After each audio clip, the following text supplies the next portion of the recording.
جو اس کا حصہ بنتا ہے، جو اس کا حق بنتا ہے، جو اس کا طریقہ ہے، اسے کیوں نہیں دیتے؟ سیدھی سیدھی جنت کیوں نہیں حاصل کرتے؟ کب تک؟ پہلے زمانے میں سخت بات کرنے لگا ہوں پر میری مجبوری ہے، پہلے زمانے کے باپ بیٹیاں دفن کر دیتے تھے، آج کا باپ بیٹی کا حصہ دفن کر دیتا ہے۔ یہ بتائے یہ کس کے ساتھ مقابلہ کر رہا ہے؟ پچھلے زمانے کا باپ بیٹی دفن کرتا تھا، آج کا باپ بیٹی کا حصہ دفن کرتا ہے، بیٹی سے پیسے چھپا کے رکھتا ہے، وہ بیٹی سے جائیداد چھپا کے رکھتا ہے، وہ خرچے بتاتا ہے۔ تو بتا، وہ بیٹی دفن کرتا تھا تو اس کا حصہ دفن کرتا ہے۔ اس کا مطلب یہ ہے کہ کہیں نہ کہیں تو ان لوگوں سے مماثلت کر رہا ہے معاذ اللہ، جو بیٹیوں کو دبا جاتے تھے۔ ڈر اللہ تعالیٰ سے، بیٹی کا حصہ دے، اسے نواز، اس کی طرف توجہ کر۔ ہم ڈٹے ہوئے لوگ، سرکار نے فلاح انسانیت کے لیے جو دوسرا کام کیا نا، وہ لوگوں کو احساس دلایا ہے کہ اگر غلطی ہو جائے تو تم نے بندوں کے سامنے اپنے آپ کو کلیئر نہیں کرنا، تم نے تو رب کے سامنے اپنے آپ کو کلیئر کرنا، اللہ کے سامنے تم نے بچنا ہے کہ میرا گناہ معاف۔ اور حضور احساس پیدا کرتے تھے۔ بخاری شریف میں قبیلہ غامدیہ کی اس عورت کا تذکرہ موجود ہے جو خود آئی تھی، کوئی گرفتار کر کے نہیں لایا تھا، از خود آئی۔ احساس پیدا ہو گیا نا گناہ کا۔ یہاں بہت ساری غلطیاں کر کے بھی لوگ جب اپنی بات کرتے ہیں تو کہتے ہیں کبھی یاد تو نہیں کسی کے ساتھ زیادتی کی ہو، یاد تو نہیں کبھی کسی کا، بھئی آپ نے اتنے بڑے ولی ہونے کا دعویٰ کر دیا۔ انسان تو انسان رہتا ہے۔ بڑے بڑے لوگ کہہ گئے کہ یا اللہ اگر انجانے میں بھی بھول گئے ہیں تو ہم سے درگزر فرما، لیکن جب ہم تیار ہی نہیں ماننے کو۔ حضرت انس بن مالک کہتے ہیں وہ خاتون آئی، کوئی پکڑ کے نہیں لایا، کسی 14 دنوں کے ریمانڈ پہ نہیں اسے منوایا گیا، اسے وہ خود بخود آئی اور کریم محبوب علیہ السلام کے سامنے جب وہ کھڑی ہوئی تو اتنے درد سے میں نے کم لوگ روتے دیکھے ہیں جس درد سے وہ روئی۔ عرض کرنے لگی حضور میں غلطی کر بیٹھی ہوں، مجھ سے زنا ہو گیا، مجھے پاک کر دے۔ تو محبوب کریم علیہ السلام نے فرمایا تو کیسے ثابت کرے گی تو نے گناہ کیا؟ یعنی مجرم کو ثابت کرنا پڑ رہا ہے کہ میں گناہ گار۔ یہ وہ کمال ہے کہ انسانوں کو احساس ہونے لگے کہ یہاں ہم غلط ہیں۔ جب اعتراف جرم ہوتا ہے، جب بیماری کی تشخیص ہوتی ہے تو پھر اس کا علاج بھی ہو جاتا ہے۔ حضرت انس بن مالک کہتے ہیں وہ عرض کرنے لگی حضور میرے پیٹ میں ناجائز بچہ ہے۔ حضور نے فرمایا جا جب بچہ پیدا ہو تو پھر آنا۔ وہ 8 ماہ کے بعد آئی تو اس کی گود میں پھول سا بچہ تھا۔ حضور نے فرمایا واپس جا، جب روٹی کھانے لگ جائے تو پھر آنا۔ وہ 2 سال 2.25 سال دودھ پلاتی رہی، پھر جب آئی تو بچے کے ہاتھ میں روٹی کا ٹکڑا تھا۔ کریم محبوب صلی اللہ تعالی علیہ وسلم سے آ کے جب اس نے بات کی تو وہ درد سے روئی، کہنے لگی یا رسول اللہ 3 سال ہونے کو ہیں، میں نے گناہ کیا ہے، میں ساری رات سو نہیں پاتی۔ حضور تڑپتی، اگر اس حال میں مر گئی تو اپنے رب کو کیا منہ دکھاؤں، مجھے پاک کر دے، میرے حال پہ رحم فرمائے۔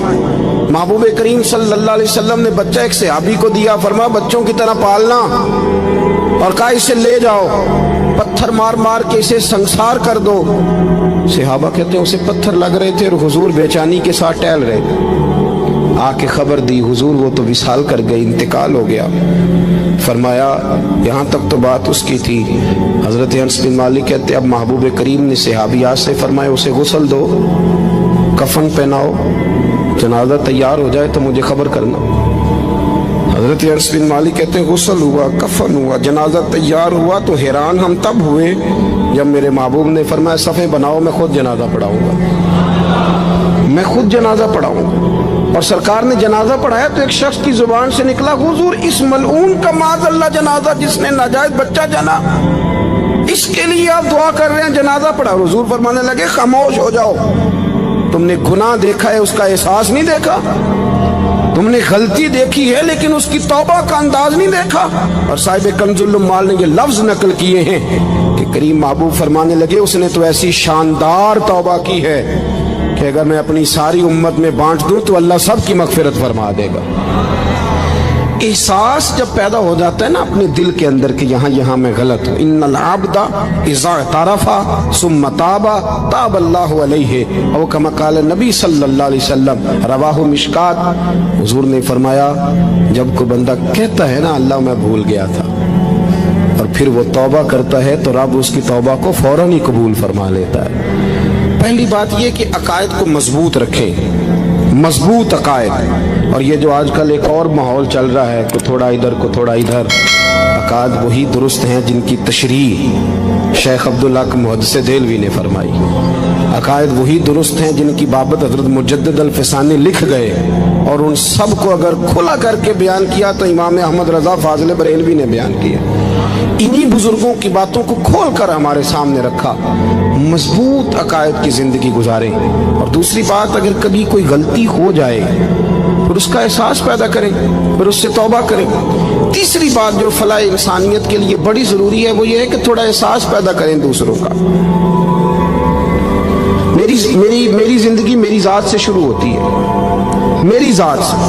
میرے سے ہنس کے بولو، میری بات مانو، میرے پیچھے چلو، میرے آرام میں خلل نہ آئے، میری طبیعت کے مطابق۔ بھئی آپ کی طبیعت کے مطابق چلیں تو پھر تو آپ بہت بڑے خود غرض ہوئے کہ آپ نے صرف اپنے لیے سوچا۔